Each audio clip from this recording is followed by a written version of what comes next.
Hey everybody, welcome back to MLSsoccer.com's Playoff Central, presented by Samsung Galaxy. The gang's back for a little recap of the New England Sporting game. Corey Gibbs, Simon Borg, I'm Greg Lawless. Now, the Revolution came up with a 2-1 victory over Sporting in the first leg of the Eastern Conference semifinal. Guys, we're going to run through a couple of talking points from this, and I think one coming out of it right away, Simon, is that the Revs' talent actually came through. Yeah, after a frustrating first half, Kansas City game plan was looking like it was working there with numbers behind the ball, frustrating the Revs. But in the moment when it counted, they had all these guys in the box, the Revs did. Their penchant to attack shows up, and then the talent on the second goal showed up as well. So, yeah, Revs went out this one. And let's be honest, it took them a while to get into this game. This is probably the one time we actually saw 3 or 4 Revs players in the box, but they prevailed and came through. They came out the first half, went into the second half, and got their goal. And by the way, any questions there about whether Andy Dorman was offside? Supposedly Peter Vermees, the head coach for Sporting, very angry, thinking that there were a bunch of players offside. Doesn't seem like he actually was. And then Kellen Rowe actually getting the second goal. A little bit more talent. He was pushing forward in the second half in particular, getting forward a lot. We talked about it while we were watching the game, guys, and one of the things we said was that Fagundes isn't getting the ball enough. Rowe is not getting the ball enough. In the second half, they got it a lot more.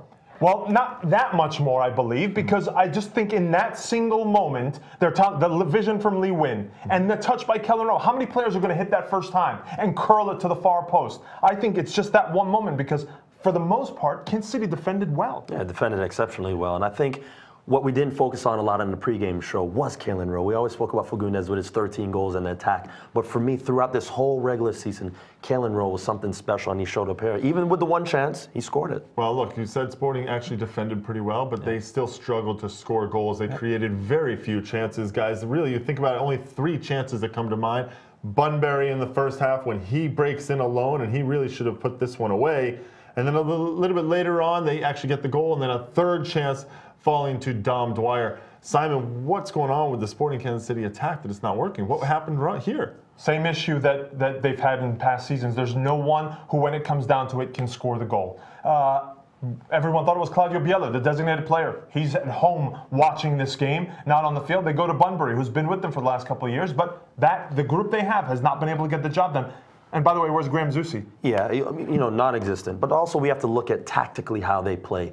Everything was trying to get whipped in the box. It's too predictable. They didn't change their style of play. The one time they played the ball over the top to Bunbury, he had his chance. So they should have mixed it up a bit more. Well, Graham Zusi probably deserved to get a few more touches on the ball. He should have probably been a little bit more involved.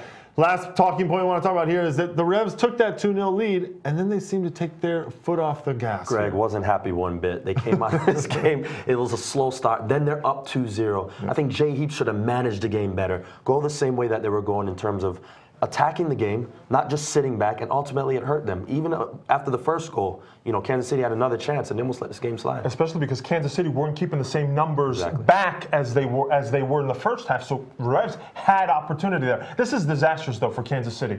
They could not have a scenario where they're going back home looking to score. They have to score 2 goals to get through the round, and they have not had success going home with all that pressure, figuring out a way to get goals. It's just not worked in the past. Well, we saw that right there, actually, that Scott Caldwell coming on for Dimitri Mbongo. That was the way the Revs were going to hold on to that lead. They go into the second leg with a 2-1 lead on Sporting Kansas City. That second leg is on Wednesday night. That's it for this little recap of New England Sporting. We'll get back to you a little bit later on from the MLSsoccer.com Playoff Central, presented by Samsung Galaxy.